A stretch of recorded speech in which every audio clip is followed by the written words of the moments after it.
안녕하세요. 돈 버는 세상 돈세어입니다. 어제 몇 종목 빼고는 대다수 하락을 했어요. 그리고 코스닥이 많이 하락을 했는데 오늘도 걱정입니다. 테슬라가 장중에 한 10% 정도 하락을 했다고 합니다. 테슬라가 빠지는 이유는 전기차 가격 경쟁을 시작을 했는데요. 아무래도 1분기 실적을 발표했는데 실적 마진율이 생각보다 적은 거죠. 테슬라가 빠지면 대한민국의 자동차주, 부품주, 돈세형도 몇 개 걸렸는데, 그리고 2차전지, 배터리 쪽도 좀 좋지는 않을 것 같아요. 주식 투자는 장기적으로 비전을 보면서 투자를 해야지 이렇게 일시적으로 빠지고 하는 거는 어떻게 방어할 방법이 없습니다. 오늘 공부할 내용은 돈세형 구독자 상담 종목인데요. 자이S&D입니다. 자이는 GS 그룹의 상표예요. 아파트 같은 게 있지 않습니까? 그게 다 대기업인 GS 겁니다. GS 그룹은 LG에서 분리해 나온 기업입니다. 옛날에는 다 같은 LG였죠.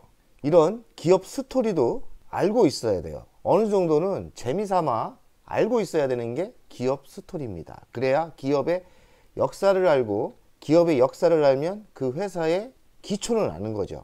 LG가 구시 집안하고 허씨 집안하고 둘이 동업을 했어요.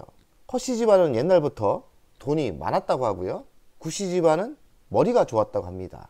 오랜 동업을 하면서 한 10년 전인가 한 10몇 년 전에 분리를 해 나온 거죠. 분리해 나온 게 허씨 집안에서 분리해 나온 게 지금의 GS그룹이 됐고, LG는 구시 집안이 하고 있는 거죠. 이 역사를 왜 이야기하냐? LG는 유교 집안이에요. 그리고 서로 예의를 지킵니다. 제가 현직에 있을 때도, LG를 다닐 때도 보면 GS그룹의 LG가 서로 도와주고 서로 싸우지 않아요. 한마디로. 자이S&D는 LG의 서브원이라는 건설 사업부를 인수했어요. LG는 서브원을 왜 매각을 했냐면 굵직굵직한 사업을 많이 하지 않습니까? 지금 배터리 사업하고 가전하고 굵직굵직한 사업을 하는데 내부자 거래를 자꾸 정부에서, 전 정부가 자꾸 시비를 거니까 이제는 도저히 안 되겠다 하고서 서브원이라는 내부자 거래, 내부자 건설, 내부자 유통, 이런 회사를 쪼개서 매도를 합니다. 서브원이라는 회사는 내부자 건설 사업에 LG에 나오는 건설을 하는 사업이었죠. 제가 왜 그렇게 잘하냐? 제가 서브원을 다녔어요.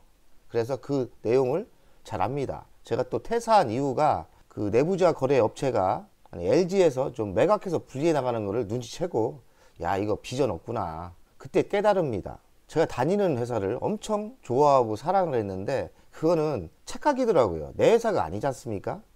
그리고 어느 순간에 그룹 회장이 이거 날려? 하면 날리는 거더라고요. 지금 대기업에 다니신 분들 조언을 해드리면, 삼성이든 LG든 뭐 좋은 회사 다니는 분들 있지 않습니까? 공무원들, 본인들 회사가 아니라는 거, 짝사랑 너무 하지 말라는 거, 이 조언을 해드리고 싶습니다. 자이S&D는 GS그룹이고 대기업이라는 거죠. 그리고 21년도에 LG의 건설사업부를 인수했다. 서브원이라는 건설사업부를 인수했고, 그래서 급격히 매출이 성장을 했어요. 가치를 평가해보면 초저평가 상태고요. 언젠가 바람이 불면 초저평가 가치는 따라간다는 이야기입니다. 정밀 분석을 한번 해보겠습니다. 자본 총계가 이렇게 꾸준히 상승을 합니다. 21년. 그리고 자산 총계도 이렇게 꾸준히 상승을 하고요. 좋은 거죠. 그리고 매출액이 가장 중요하지 않습니까? 18년부터 21년까지 꾸준히 상승을 하는데 여기서 갑자기 4배 정도 상승을 합니다. 이 이유가 뭐냐면, 갑자기 4,357억의 매출을 하던 회사가 2조를 하는 이유는 LG의 서브원 건설 사업부를 인수를 하면서 급성장을 하는 거예요.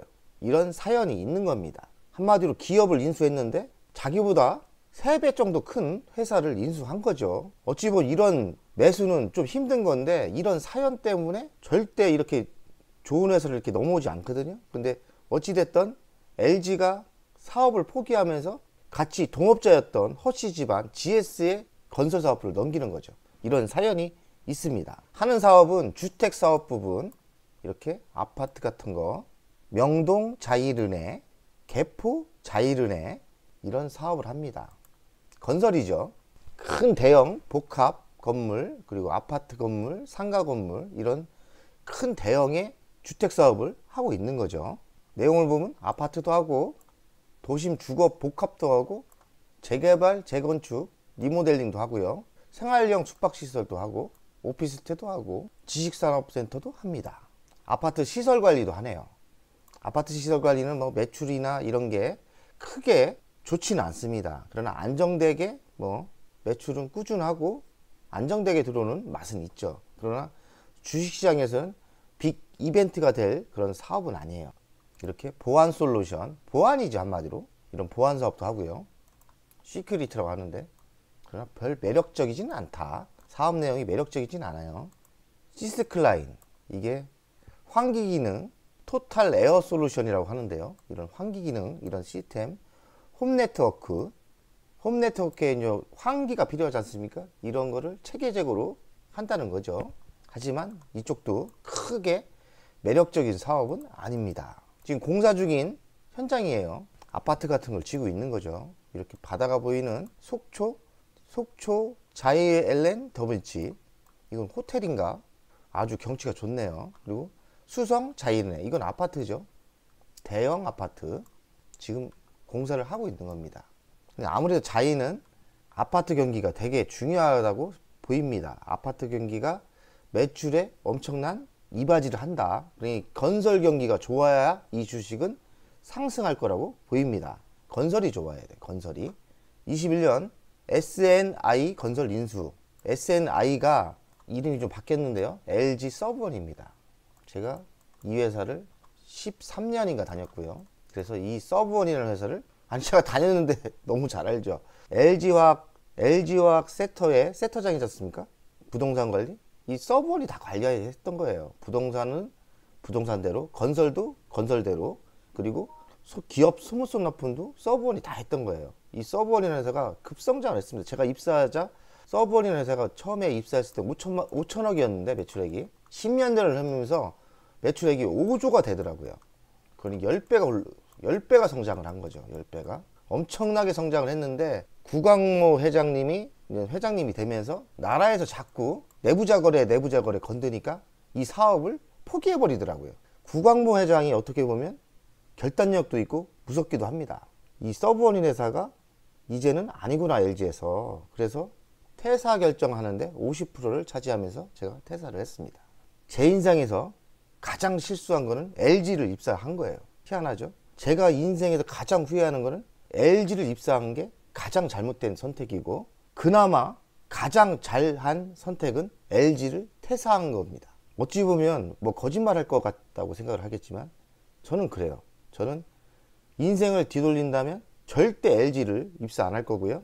그나마 빠른 나이에 LG를 퇴사한 게 인생에서 가장 잘한 선택이라고 생각을 합니다.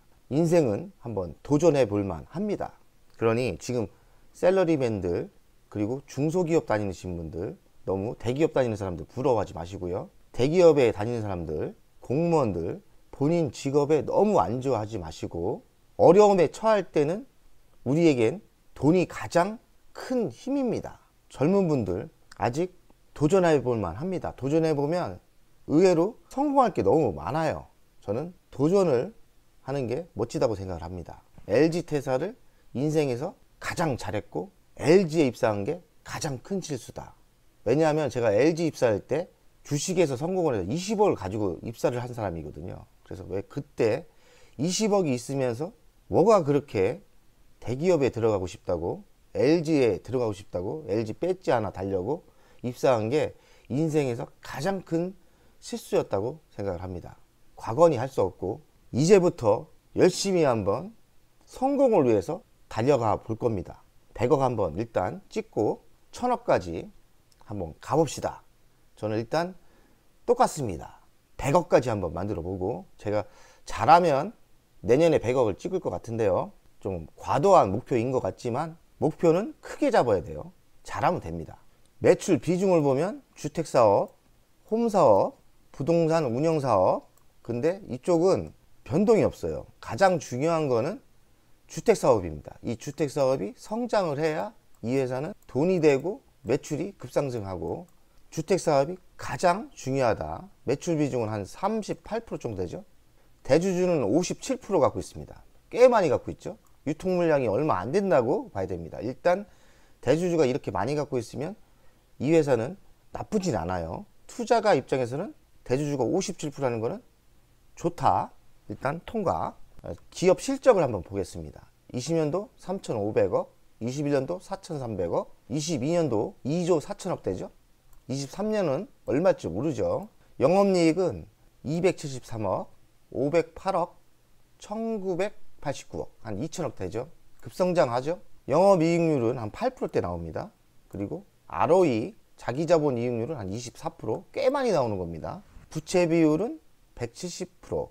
아마도 서브원을 인수하면서 빚을 많이 진 것 같아요. 유보율은 908, 어느 정도 현금이 있죠. PER은 3이면 엄청 저평가 상태예요. PBR도 0.6이면 엄청 저평가 상태입니다. 배당금은 꾸준히 상승합니다. 138원, 200원, 작년에는 300원 줬습니다. 기업 실적에 비하면 300원이 꽤 많이 준 건 아닌 것 같고요. 한 500원 줘도 됐던 기업인 것 같은데 일단은 300원 줬고요. 시가 배당률은 5%, 배당 성향은 15%죠. 보통 20%를 줬는데 이번에는 15% 준 거죠. 500원을 줄 수도 있었던 기업입니다. 500원 줬으면 끝내주는 회사죠. 배당이 한 7, 8% 주는 거였는데 배당이 시가 배당이 5%면 매우 좋은 회사죠. 그래서 제가 실적 분석을 하면 A 플러스를 줍니다. 매우 좋은 회사라는 거죠. 배당이 5% 주고 이렇게 급성장을 하는 회사였으면 재무는 엄청나게 좋은 회사입니다. 근데 올해는 어찌 될지 LG 건설사업부를 인수했기 때문에 좀 꺾일 수는 있지만 꾸준히 좋을 거라고 생각을 합니다. 나쁘지 않아요.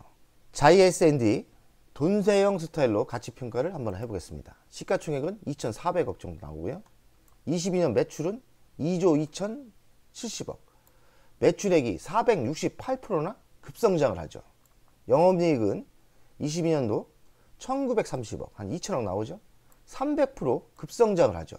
가치 분석을 할 때 영업이익 1930억에 10배를 해주면 1조 9천억이 돼야 돼요. 그런데 지금 2,400억 밖에 안 하죠. 시가총액이. 그래서 700% 상승 여력이 있습니다. 현재가는 6,280원, 8배를 해줬어요.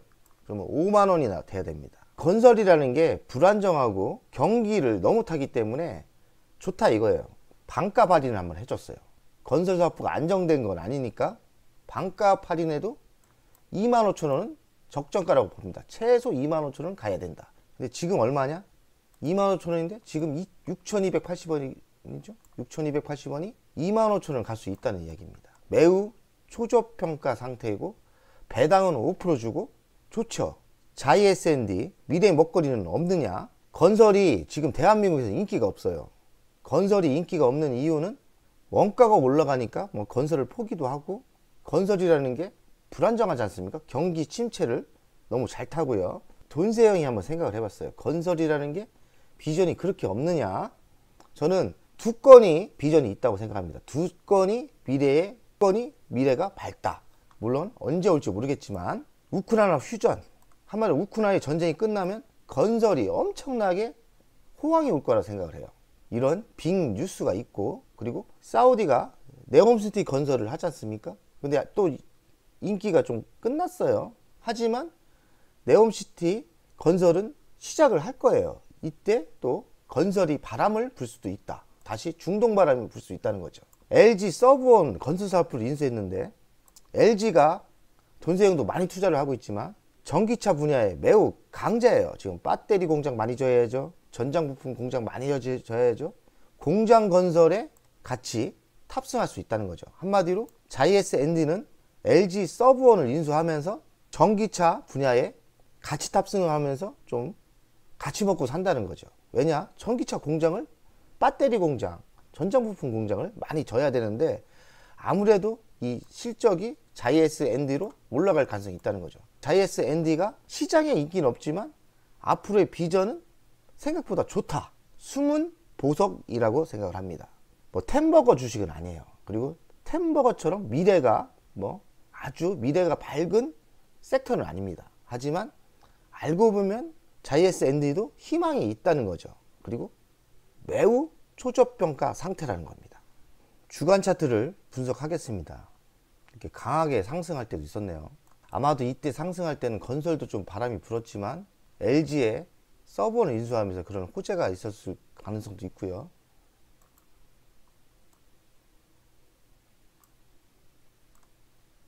이렇게 우상향으로 가다가 이쪽에서 고점을 찍고 이 주식도 2년을 하락을 합니다.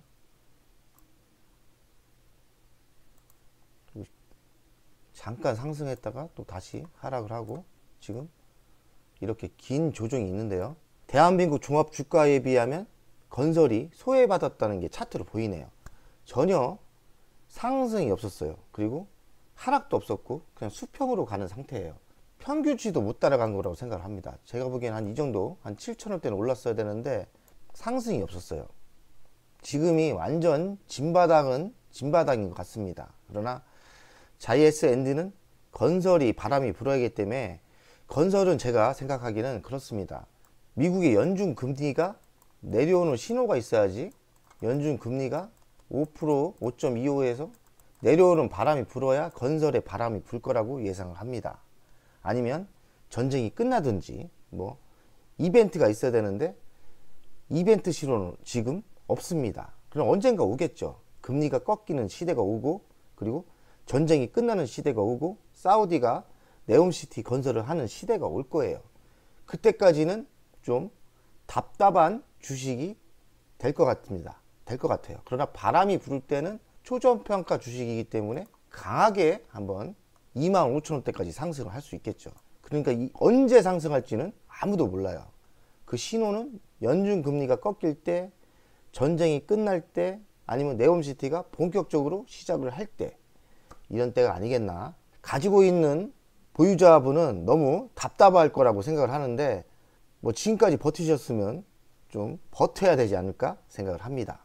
오늘도 주식시장이 별로 안 좋을 것 같은데 상승하는 분위기까지는 기다려야 되고 버텨야 되지 않을까 생각을 합니다. 그리고 KG케미칼은 어제도 시장이 나쁜데 상승을 하더라고요. 좀 상승폭은 좀 줄긴 했지만 역시나 좋은 주식은 시장과 상관없이 상승할 수 있다.